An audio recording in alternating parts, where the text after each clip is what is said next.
Hey, welcome back to Monster Monday. On today's episode, we're going to talk about the Crawling Claw. It's a really weak undead thing, but it's lots of fun, and it's October.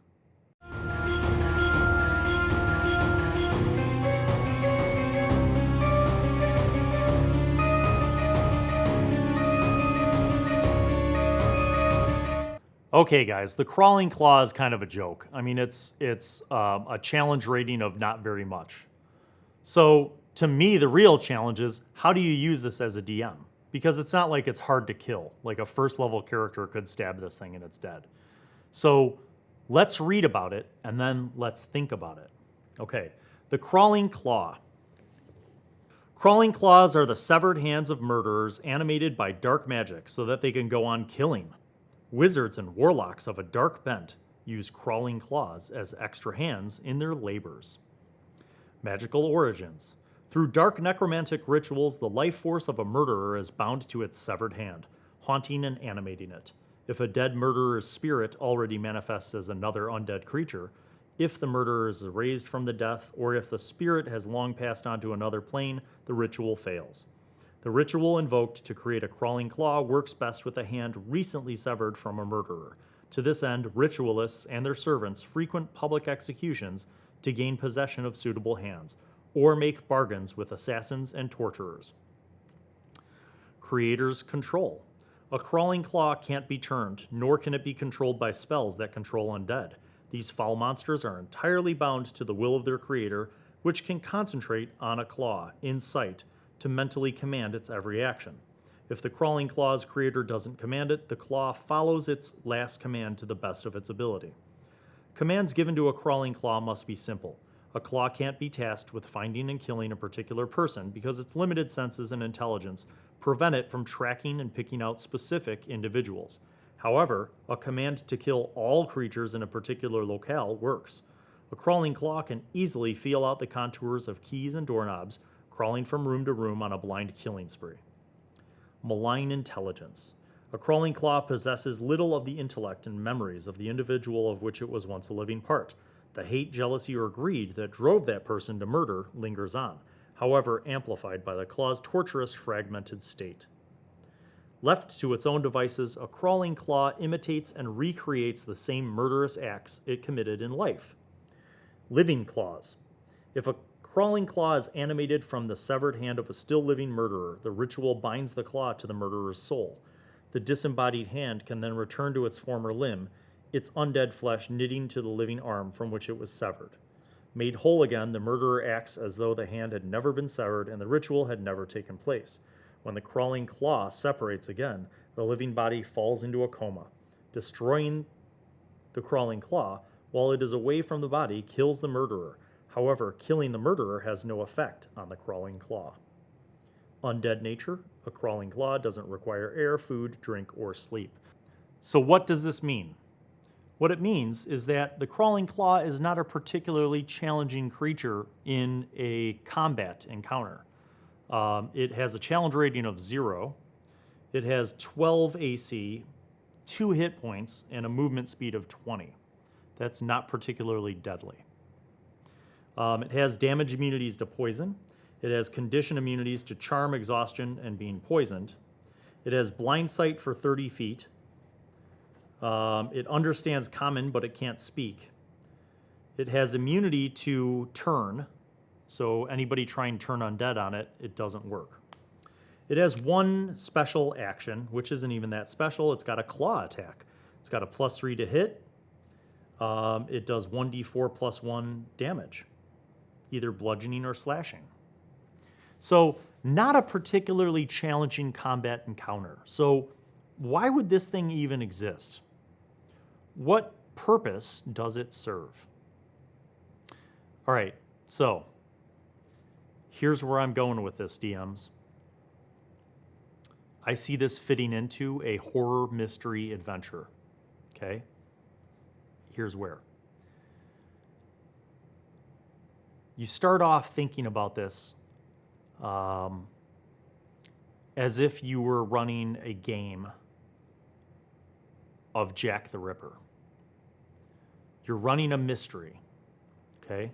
there have been a bizarre series of strangulations that have been happening throughout the town with no evidence of forced break-ins. So you can actually elaborate with clues as your party begins to investigate this. But what you would do is basically, here's the background that the party doesn't know, okay? There's a cult. There's a group of cultists who are vying for power. Their faction wants power in this city, okay? And what they've been doing is, after public executions of murderers, the bodies are taken to a morgue, and then the bodies are put into caskets, and they're buried, okay? What the public doesn't know is that the people in the morgue have a side deal going with the cultists. The cultists are harvesting these hands from the murderers, and then they're using the ritual to create the crawling claws. So it's not just one crawling claw. They have a whole bunch of them, okay? And then what the cultists are doing at night is they're getting these claws into certain buildings where their political opponents are. Maybe there's wealthy merchants or politically powerful, nobles that are in different factions, or elected officials that are part of the town government or administration. And the cultists, one by one, are knocking off their opponents using the crawling claws. So really, it's not about a combat encounter. It's about using this creature as a plot device for driving a murder mystery. And the party needs to solve this mystery. Now, how do you put twists and turns into this to make it cool? Well, for starters, they don't know the whole backstory that I just told you. So you have, at the start, whoever the lead constable is in charge of investigation, who has, recruited the party to help out with this, that person isn't sure how things are happening. But what they are sure of is that the MO has been the same, that each one of these victims has been strangled in their sleep. And the strangulation has happened without anybody in the house noticing.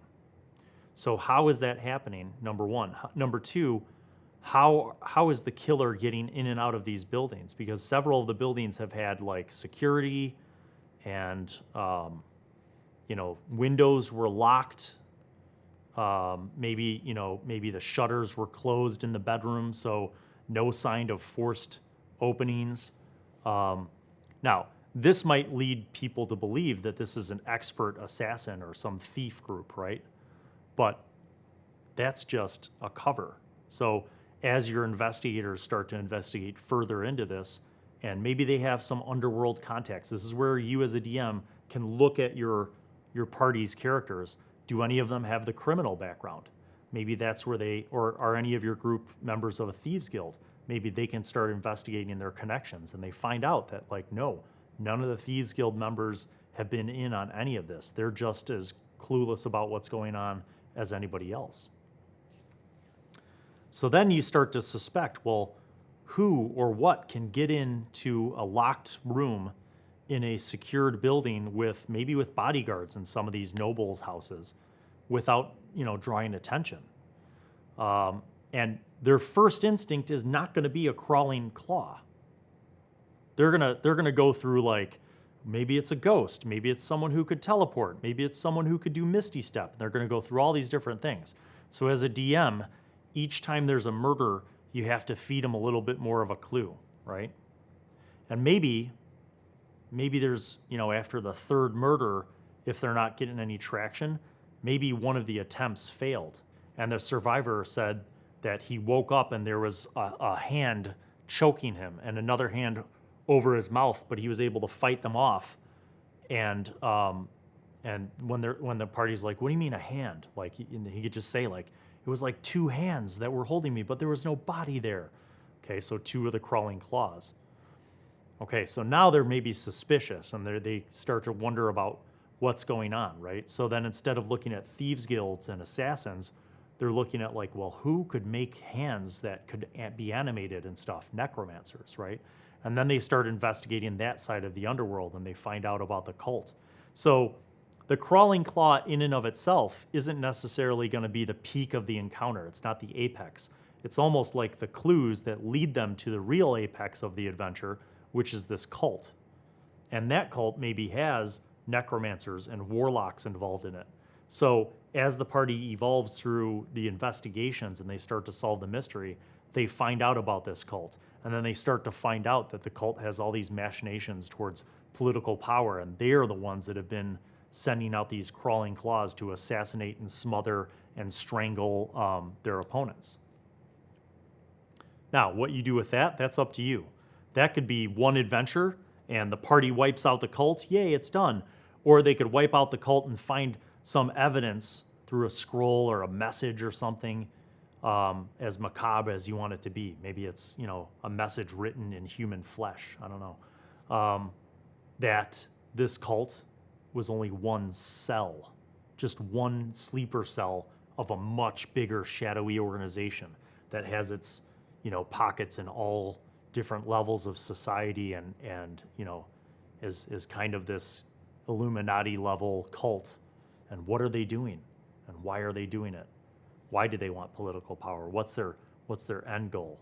And then you find out that they're actually getting all this political power in a specific region for a specific reason, because there's magical ley lines that they're going to tap into the energy of and pull magical essence out of the earth in order to perform this massive summoning ritual to bring the old god, blah, blah, blah, back.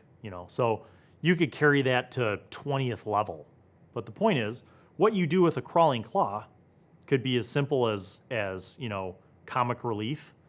Like if any of you have ever seen Evil Dead or Evil Dead 2, Ash cuts off his hand and, then it becomes animated and it's like a demon hand and it slaps him and punches him and, grabs him by the balls, that kind of stuff. So you can have fun with it as like a comic relief annoyance to the party with one of them, or you can have multiple, maybe even in the encounter or adventure that I just described. As the party gets closer to solving the mystery, they figure out who the next victim is going to be, and they set up an ambush, and they find out that these two claws have gotten in, and they stop the claws from strangling the guy, and then out of a closet just comes like 30 more claws, right? So you hit them with like an annoying amount of these 2 hit point creatures who are just slapping them and poking them in the eyes and punch him in the nuts, a lot of different kind of fun things. And they're not a real threat to the party, but you could just show the magnitude of this cult's power because they have all these little stupid minion claws doing all this stuff. So anyway, that's just another spooky October idea for a monster that you can use from the Monster Manual.